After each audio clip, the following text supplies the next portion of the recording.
سميتي مالك، وقصتي بدات في 2002، العام اللي تزاديت فيه.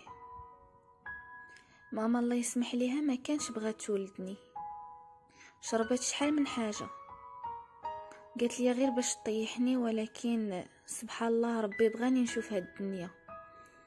المهم تزاديت وسط اسره فقيره كما كنقولوا، ما عندناش وما خصناش.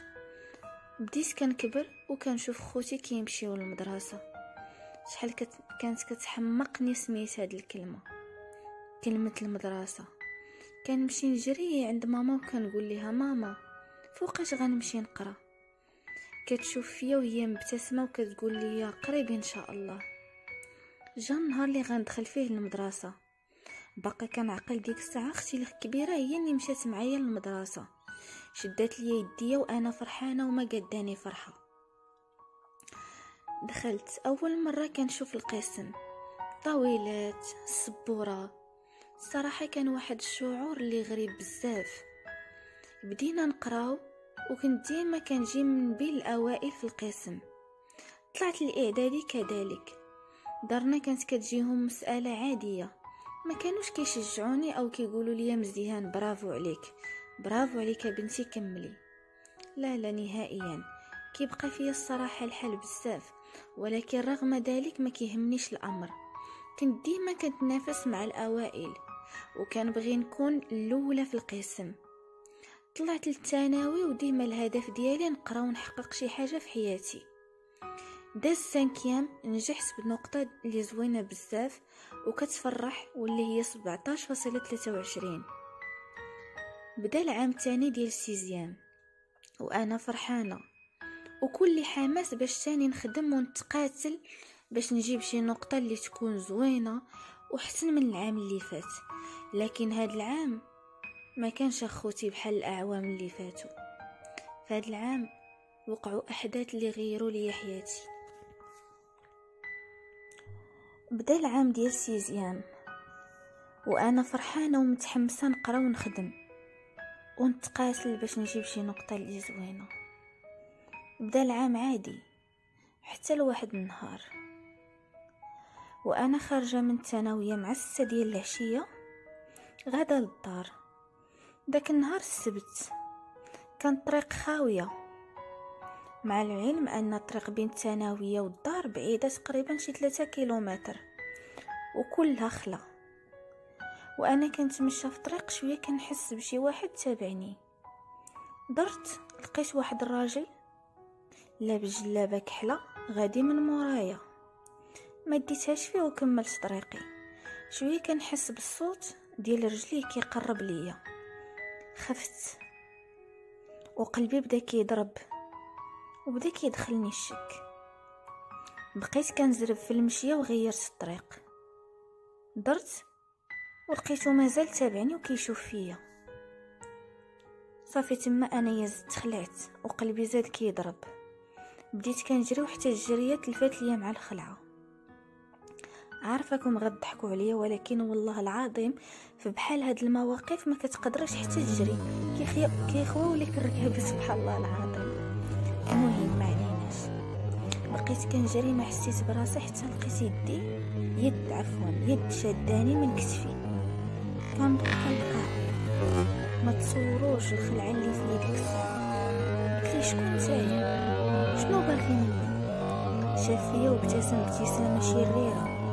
هو يقول لي مالكي خايفه بحال هكا؟ انا شفتك غادا بوحدك قلت نونسك في الطريق. جاوبته قلت لي بعد مني.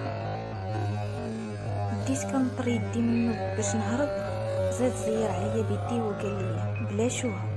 هو يجبد واحد الموس وقال لي الا عاودتي غوتي غادي نخسر لك وجهك. العرق بدا تيسيل ليا بالخلعه والدموع كيهبطوا، ما عرفت ما ندير. بقيت غادا في الطريق هو شاد في يدي ومزير عليا لدرجه ما بقيتش كنحس كاع بيه. شويه درت مورايا بان لي شي حد جاي من بعيد، فرحت وبقيت غادا معاه بلا ما نغوت. بين ما يقرب داك الشخص وهو يقول ودابا عجبتيني، درتي عقلك وما كتغوتيش. ما جاوبتوش وبقيت غير ساكته. يدي كضرني حيت كان مزير عليا بزاف. بقيت كنفكر شويه وانا نعض ليه يدو ووت باقصى حد، ضربني بواحد الضربه راسي حتى طحت في الارض. سمعني داك الولد اللي كان مورانا وجا كيجري، فاش شافو الاخر هو يهرب. جا داك الولد نوضني من الارض، كنت حالتي والعرق في وجهي. عطاني كلينكس مسحت وجهي وعطاني واحد القرعه ديال الماء وشربت، وقال لي مالكي شنو وقع ليك، شكون داك الراجل؟ بقيت كنشوف فيه والدموع تيهبطوا ليا من عيني. قلت ليه شكرا اخويا حيت نقدتيني، عمرني ننسى خيرك. قلت ليه بلي داك الراجل ما كنعرفوش، غير تلقى ليا في الطريق. هو يقول لي يلا اختي نكمل معاك الطريق، نخاف يعاود يتلقى لك في الطريق داك خينا. صراحه ما عرفت ما نقول ليه، نفضت حوايجي ومشينا في الطريق. سولني فاش كنقرا واين شعبه دايره، بقينا غاديين وكنهضروا. عاد صراحه رجعت فيا الروح، اما كنت غادي نموت بالخلعه. المهم بقينا غاديين حتى وصلنا للدار. قلت لي شكرا اخويا راني وصلت وسمح لي عذبتك معايا.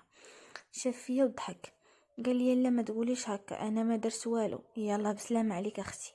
قلت لي بسلامه اخويا. دخلت للدار وانا مبتسمه وفرحانه، زعما بحال كلشي هو هذاك. قالت لي يا ماما مال حوايجك مغبرين ومال يدك حمراء بحال هكا؟ قلت لها ماما غير طحت في السبور صافي ما داتهاش فيا. وقالت لي سيري بدلي دوك الشراوط واجي تاكلي. دازت الليله كامله وانا كنفكر في داكشي اللي وقع، وفي الاخص بداك الولد وديك المعامله ديالو. المهم فقت الصباح مع ديك 7 تقريبا كما العاده، بدلت حوايجي فطرت ومشيت كنقرا. كانت عندي اول ماده هي اللونجلي.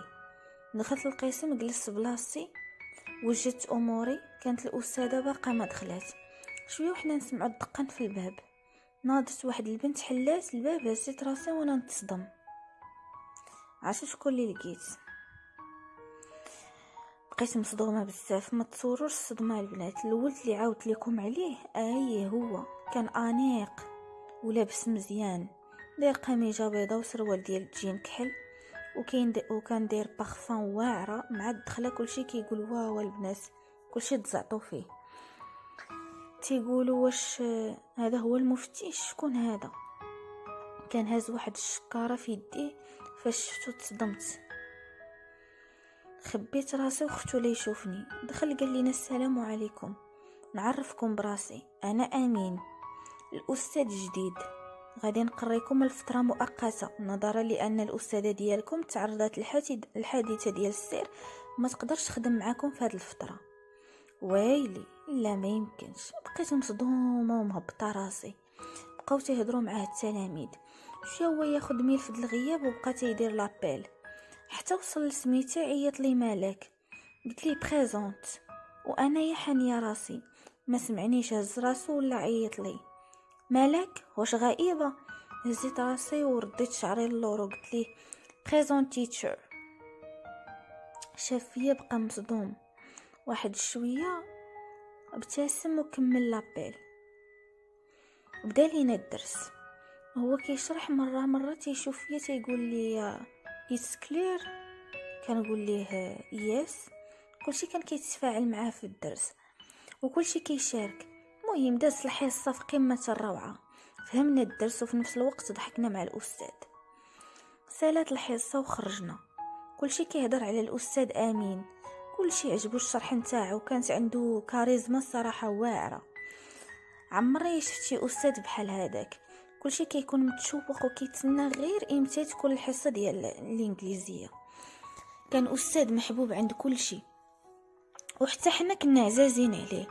حسيت براسي تبدلت، وليت حيويه ونشيطه اكثر من اللازم، وليت كل طاقه.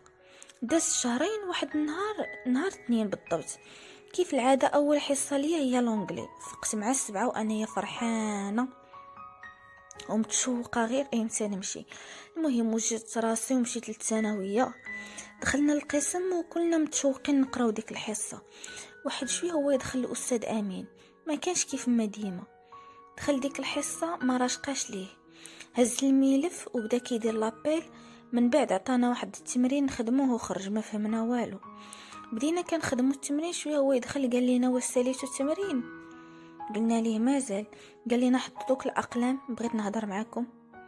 كلشي حط داكشي اللي في يديه وبقينا حيرين منتبهين معاه اشنو غيقول لينا.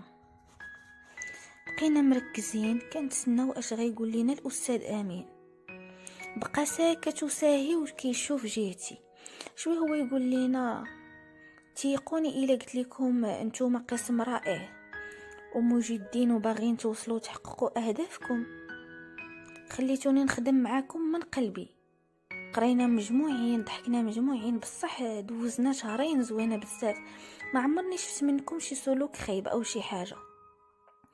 انا اديت الواجب ديالي معاكم، ودابا جا الوقت اللي غادي نبعد عليكم. الحمد لله الاستاذه ديالكم تشافات ولات في صحه مزيانه وقادره تكمل الخدمه ديالها معاكم، وانا تايق فيكم واحد واحد بانكم غتكافحوا وتواصلوا الخدمه ديالكم، وان شاء الله غادي تحققوا داكشي اللي بغيتو، وكنتمنى لكم التوفيق في حياتكم. الدمعه طاحت من عيني، ما قدرش نحبسها. ما عرفش علاش، يمكن حيت ولفناه، خصوصا الضحك ديالو معانا والحماس اللي كيعطينا. كل نهار كنزيدو نبغيوه. مسحت عيني باش ما يشوفنيش. صراحه كلشي تصدم وتدمر. كنا ضاحكين في اللحظه ولا كلشي معبس وما عجبوش الحال. ابتسم الاستاذ وقال لنا مالكم؟ ما تخافوش، راني مازال غنبقى نجي عندكم مره نزوركم في المؤسسه حتى نطلع لكم في الراس. مسكين بغى زعما يخلق لينا جو ديال الضحك. من بعد كتب لينا نمرتو في الطابلو وقال لينا هذه نمرتي الواتساب، ندخلوا عندي ندير جروب زعما ونتجمعوا فيه باش يبقى التواصل بيناتنا، واللي بغى شي مساعده مرحبا في اي وقت، على الراس والعين. تفو على زهر، انا اصلا ما عنديش تليفون، يعني ما غنكونش معاهم في المجموعه، وهذا اخر نهار غنسمع فيه صوت امين. سالات الحصه عيط لي الاستاذ بسميتي، مالك عفا قبل ما تخرجي اجي بغيتك واحد دقيقه. وايلي لاش بغاني زعما؟ غدا عنده انايا حشمانه وفي نفس الوقت ما حزينه، ماشي هي هذيك. شافيه وابتسم قال لي ما المشاهده ديالنا معصبه؟ قلت لي والو استاذ، غير عيانه واحد شويه. قال لي مالك انت يا بنت مربيه ومجتهده وطموحه، نبغيك ديما تبقي هكا باش ان شاء الله تحققي كاع داكشي اللي بغيتي. ما نكذبش عليكم، ما حدو زايد ينصح فيا والدموع كيهبطوا ليا، عييت ما نحبس فيهم. شاف فيا وقال لي مالكي كتبكي، شنو عندك؟ قلت لي والو استاذ، ما كاين والو. قال لي مالك، انا استاذ ديالك، قولي مالك، واش كاين عندك شي مشكل؟ غير قولي، ما تعرفي نقدر نعاونك. شفت فيه وعينيا مغرغرين بالدموع. قلت لي صعيب علينا بزاف نفتقدوا استاذ بحالك، قريتينا، نصحتينا، ضحكتينا، شجعتينا نخدمو، وخدمتي معانا من قلبك. ديما كنتي قريب لينا وما كنتيش استاذ فقط، وانما كنتي صديق واخ واب لينا كاملين. حاول يخبي الدموع اللي كانوا باينين في عينيه وابتسم وقال لي شكون قال لك الهبيله غادي تفقدوني؟ انا مازال غنبقى نجي عندكم حتى نطلع لكم في راسكم. زياده على هذا الشيء راه حنا غنديروا جروب كاملين وغيبقى ديما التواصل بيناتنا. حضرت راسي وقلت لي للاسف ما غنكونش معكم في الجروب، حيت ما خلانيش نكمل هضرتي. قال لي صافي بركه ما تزيدي فيه. شاف فيا وابتسم قال لي مالك، انا نعيط لك باش نعطيك واحد الكادو بسيط بمناسبه النقطه اللي جبتي هذا العام اللي داز، وتشجيعا ليكي على المجهودات ديالك. هز الكادو وعطاه ليا، كريطينه مغلفه ببابي كادو. تلفت ما عرفت باش نجاوبه. قلت ليه شكرا بزاف على اهتمامك استاذ، وحطيت الكادو في محفظتي. هو يقول لي مالك، انتي بنت قويه، نبغيك ديما تبقي هكا وما تنسيش الهدف ديالك، ديما كافحي باش توصلي ليه.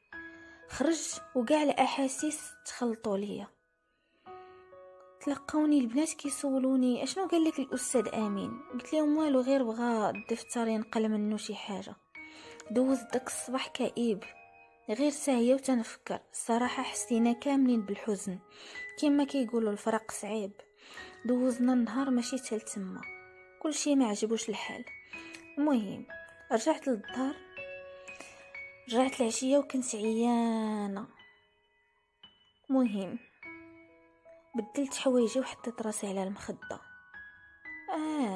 الكادو نط بالزربه، خديته ورجعت لبلاصتي وانا تنحل الكادو حتى كانت صدم. لا ما يمكنش ايفون. لا انا غير كنحلم، ما عمرني حلمت يكون عندي تليفون عادي عساك ايفون. بقيت مصدومه، رجعت التليفون في الكرتونه وليت نعس. واخا النعاس ما بغاش يديني ديك الليله، واحد الاحساس غريب ما نقدرش نوصفه لكم. مهم الصباح وجدت راسي مشيت للثانويه، كانت عندي ساعتين فيزيك. تسالت الحصه، خرجنا، مشيت كنطير نقلب على الاستاذ امين باش نشكرو على الكادو. فين هو الاستاذ امين؟ ما كاينش، مشى البارح، رجع للمدينه اللي كان تيقري فيها من قبل. دخلنا للماط وكلشي تيهضر على الجروب الجديد مع الاستاذ امين. نغزاتني واحد البنت كانت جالسه مورايا وقالت لي واش دخلتي للجروب؟ بقيت ساكته شويه، قلت لها لا مازال. مهم ندخل الجروب وبديت كنهضر مع راسي ندخل الجروب وانا ما تنعرف حتى ندوز ابل. المهم ما تضحكوش عليا، ما عليناش. داز داك النهار، رجعت العشيه للدار وانا عيانه. ماما كنحس بها ماشي هي هذيك وتدير فيا شي تخنزيرات، ما فهمت والو. تعشينا وسالينا، دخلت للبيت مولفه انا راجع فيه. جات عندي ماما وهي تقول لي اجي انت بعدا ما بقيتيش كتحشمي ولا شنو؟ منين جاك داك التليفون اللي محطوط ليه؟ واش غير خيط ليك وانت تدصري؟ انا لا ماما هذاك راه كادو. ولما نبي تقولي هاد الهضره كادو. وشكون هذا اللي شيطان عليه فلوسه؟ انا ماما هذاك الكادو عطاه ليا الاستاذ ديال لونجلي حيت جبت نقطه زوينه بغا يشجعني. ماما بقات ساهيه وكدير فيا شي شوفات. استاذ ديال لونجلي، واخا دابا نشوفو. ردي بالك لداكشي اللي كديري. وهي تردخ الباب وخرجت. حطيت ستيلو وبقيت كنفكر في الهضره اللي قالت ليا، ردي بالك لشنو تديري. بصح ماما عندها الحق، خاصنا نعرف اش ندير. انايا تبدلت، وليت كنفكر في امين كتر ما كنفكر في راسي وفي قرايتي. جمعت الكتوبه ديالي، حطيت راسي على المخده وعقلي غارق وسط افكاري. دات السيمانه وانا ما راشقاليش. اليوم السبت جات عندي امال. نسيت ما عرفتكمش على امال، صاحبتي من الروح. تنعاود ليها الصراحه كلشي. هي ساكنه حدايا ومره كتجي عندي تنراجعوا انا وياها. دخلنا للبيت كنراجعوا بحال ديما. شويه طحت عيني على التليفون. واو على تليفون تاع من هذا؟ واش ديال خوك؟ واو سعداتو. لا راه ديالي. بقات كتضحك ما تيقاتنيش. عاودت لها على كاع داكشي اللي وقع، عاودت لها على الاستاذ امين. بقات ساهيه شويه، قالت لي لا انت بصح تسطيتي، وقيلا خرجوا عليك الافلام. قلت لها راه هادشي اللي كاين، انا بصح ما بقيتش فاهمه راسي. داز الايام وامل مره كتجي عندي تنراجعوا وفي نفس الوقت كتعلمني كيفاش نستعمل التليفون، بحكم هي ديجا عندها وعارفه كيفاش. المهم درت فيسبوك وواتساب، دخلت للجروب ديال الاستاذ امين. كاين ديما كيعاوننا في التمارين، كيخدم معانا، ونهار الحد كيدير لينا لايف كيشرح لينا وفي نفس الوقت كينصحنا. ولا كلشي كيتسنى نهار الحد مع التسعود باش يحضر اللايف. رجع فينا داك الحماس والتشويق تاني كما الاول، رغم انه بعيد علينا، ولكن ولينا كنحسو به ديما قريب لينا. سالت الدوره الاولى وشدينا النتيجه. واو على فرحه. رجعت للدار غنطير بالفرحه. جبت 17.62. المجهود ديالي ما مشاش هكاك. فرحانه وما قاداني فرحه. رجعت للدار وكما ديما مالين الدار ما سولوني لا نجحت ولا لا، ما مسوقينش، حيت هما متعودين انني ديما تنجح، ولات كتجيهم شي حاجه زعما اللي عاديه زعما. المهم وصل الليل، حطيت راسي على المخده وانا هزت التليفون كندور شويه في الفيس حتى وصلني ميساج واتساب. كي دخلت نشوف شكون صيفط لي، من عنده هو اللي صيفط لي ميساج. نوضه وحده دخلت الميساج، اهلا مالك، لاباس عليك، اش كتعاودي؟ راني شفت لا ليست ديال النقاط ديالكم، الف مبروك، برافو عليك، ما خيبتيش ظني فيك، انتي بنت مثابره ومجده، تستاهلي النقطه اللي جبتي. انا بغيك ديما تخدمي هكا وعمرك تيأسي، واي حاجه خاصك مرحبا. بقوة الفرحة بقيت كنقرا الميساج وكنعاودو: شكرا أستاذ، لهلا يخطيك، بفضلك انت أستاذ وفضل الأساتذة الآخرين جبت هاد النقطة. مهم من تما بقينا بيناتنا التواصل. مرة تيسول فيا فين وصلت في البريباراسيون ديال الجهوي، كيشوفني اونلاين كيقول لي سيري تقراي بركه من تفليه. هو ديما كان كينصحني باش نديها في قرايتي ونبعد على البنات اللي خارجين الطريق. نصحني باش ما نثقش في اللي كان ديما كينصحني باش نصلي وندير الحجاب. كنت كنقول ليه واخا، ولكن الصراحه ما كنديرش هادشي. ما كانش عندي قناعه باش ندير الحجاب، اما الصلاه الله يسمح لي مره كنصلي ومره كنقطع. الشيطان كان كيغلب عليا. دازت ليام ولينا كنهضروا كل نهار تقريبا، والنهار الحد كيدير لينا لايف كيخدم معانا. واحد النهار الحد مع سعود كيما العاده كلشي حال التليفون قدامه متشوق كيتسنى امتى غيطلع الاستاذ امين لايف. وصلت 9:30 باقي الاستاذ ما بان. 10 والو. الوقت كيدوز والاستاذ ما عرفناش فين غبر. وصلتني مشيت للمؤسسه، مع الدخله كنسمع ولاد قسمي تيهضروا على امين. قربت جيتو حتى سمعت واحد كيقول صاحبو مسكين الصراحه ما يستاهلش داكشي اللي وقع ليه، كان احسن استاذ في هذه المؤسسه. قلبي ضرب في ديك اللحظه، وجهي تخطف. شويه تجي عندي امال كتجري: مالك؟ واش اخبارك؟ اشنو وقع للاستاذ امين؟ انايا اشنو كاين؟ دوي دار حادثه اكسيدون البارح ودوه المستعجلات، حالته خطيره. ركابي فشلوا عليا، وجهي صفار وعينيا تغرغروا. قلت لها: واش متاكده من هذا الشيء؟ شكون قالها لك؟ صاحبتي راه الاساتذه ديالكم في خبارها.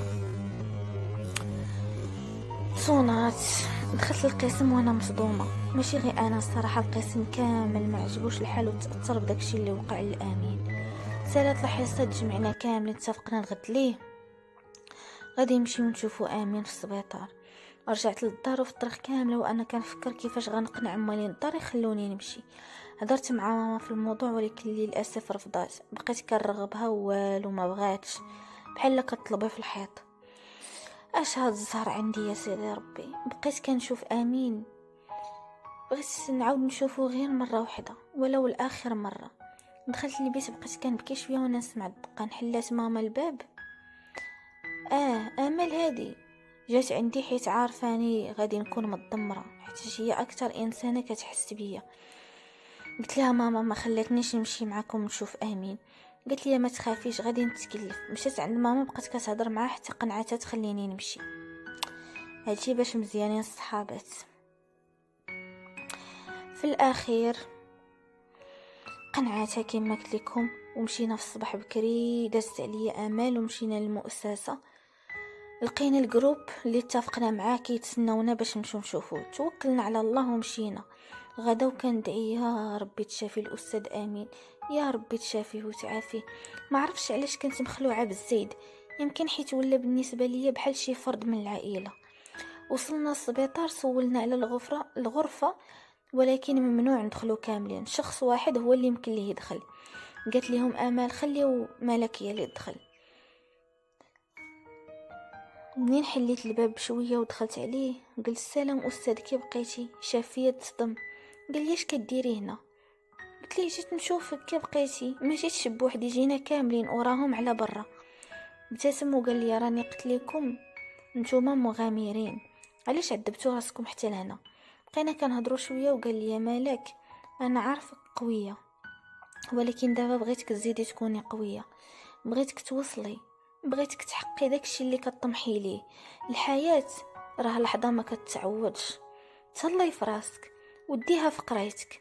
الصراحه امالك انتي بنت كتدخلي للخاطر، دغيا خليتيني نبدل شحال من حاجه في حياتي. من نهار تلاقيتك في الطريق عقلتي ياك، نهار تلقى لك داك الراجل ضحكت والدموع هابطين. من داك النهار صورتك ما بغاش تحيد من بالي، وليت كنشوف فيك مراتي المستقبليه. شحال من مره كنبغي نقول لك هاد الهضره وكنرجع نسكت، ما بغيش نعمر لك راسك بهذا الموضوع وانتي مازال كتقراي، ما بغيتكش تنساي قرايتك وتتبعيني. قلت نخليك حتى تشدي الباك عاد نقول لك هاد الهضره، ولكن في لحظه تبدل كاع داكشي اللي خططت ليه. تمنيت كون زاد طول لي الله في العمر ونحقق هذا الحلم ونشوفك حتى توصلي داكشي اللي بغيتي. حضر راسو وحاول يخبي دموعه اللي كانوا واضحين في عينيه، ما خليتوش يكمل. كيفاش؟ اش كتقول؟ علاش كتقول هاد الهضره؟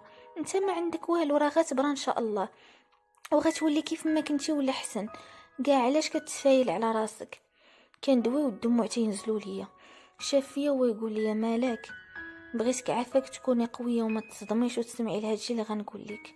انا قبل ما نجي لعندكم كنت داير عمليه على ورم في الراس، وهاد الحادثه تسببت ليا في ضربه قويه بلاصه اللي درت فيها العمليه. الطبيب قال لي بلي ما غاديش نطول بزاف حيت مستحيل يعاودوا يديروا لي شي عمليه في نفس البلاصه. ديك اللحظه بحال ضربني الضو، حسيت بالدنيا دايره بيا. تمنيت نموت وما نعيش ديك اللحظه. بصح جربت اللحظه ديال الفراق رغم صعيبه تقبلتها، ولكن لحظه الوداع ما قدرش نتقبلها. كنحس براسي غادي نهبل والدموع كيهبطوا ليا. قال لي ما نسمح لكش مالك الا ضيعتي قرايتك ومستقبل على قبل هادشي اللي وقع. انا دوزت حياتي والحمد لله، هادشي مكتاب ليا. الا كنت بصح عزيز عليك كما كتقولي بغيتك عافاك تكملي قرايتك وتحققي داكشي اللي بغيتي. نساي شي حد سميتو امين، عيشي حياتك وان شاء الله ربي يجيب لك ولد الحلال. ما كملش هضرته حتى دخلت واحد الفرمليه قالت لي عافاك خرجي، خلي المريض يرتاح شويه. نضت وحالتي حاله. شاف فيا قال لي مالك، عافاك داكشي يبقى بيناتنا ما تقوليش للاخرين. ما جاوبتوش، خرجت بالسربه وكنحس براسي ما بقيتش قادره نتنفس. غسلت وجهي وسولوني مالك كيف هاد الحاله. كيبقى الاستاذ شنو قال لك فوقاش غيخرج؟ ما قدرش نجاوب، بقيت ساكته وكنقول لهم لا باس عليه، ما بغى حد يبرزطو، يلا نمشيو. امال حسيت باللي كاينه شي حاجه ماشي هي هذيك. جرتني وقالت لي بشويه مالك شنو كاين؟ طلع حتى للدار.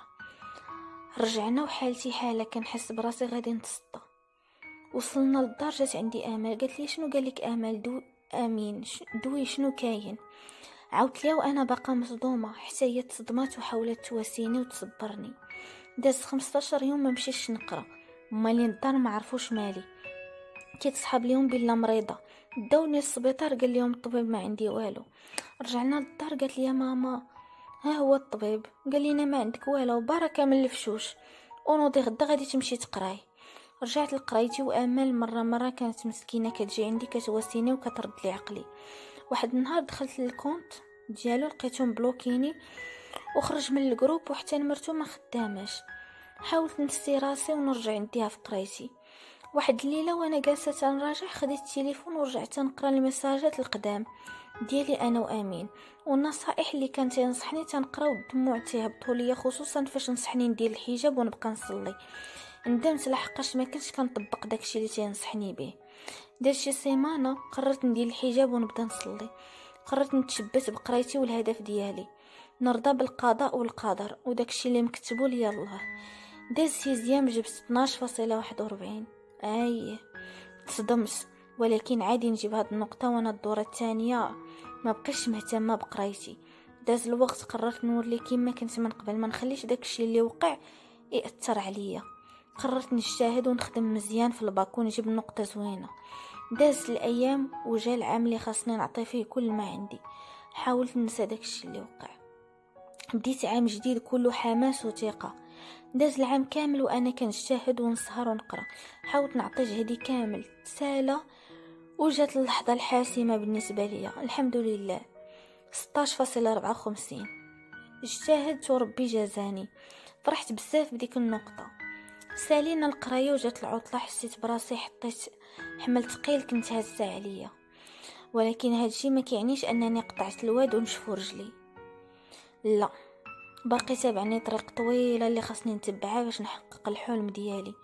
واحد الليله وانا هزت التليفون كيف العاده تنطلع ونهبط في الفيس باش نتلف شويه الوقت، شويه بانت لي واحد المجموعه تيعاودوا فيها القصص ديالهم، عجباتني وطلبت الانضمام باش نتلها شويه في داك الجروب. دخلت ليها شويه طاح في بالي امين. بقيت ساهيه وتنفكر، ما كرهت شي حد نخوي عليه قلبي ونعاود ليه قصتي. شويه طلع لي باللي تقبلت في المجموعه، ما حسيت براسي حتى لقيت راسي حاطه يدي على الكلافي وكنكتب ليكم. الحياه البنات ما كتوقفش على شي حد، الحياه لحظه وغتسالى، نستغلوها في شي حاجة اللي تنفعنا من بعد. ما نخليوش حياتنا متوقفة على شي حاجة معينة أو شخص معين. شوف راسك شنو بغيتي، حقق ذاتك، كون انت قائد ديال راسك، ما تخليش شي حاجة تحطمك، ما تخلاش على الحلم ديالك. واهم حاجة دير ثقتك في الله، وحاول ديما تكون قريب ليه. نتمنى انكم تستافدوا من هذه القصة، وما تنسوش تعطوني آراءكم. شكرا لكم.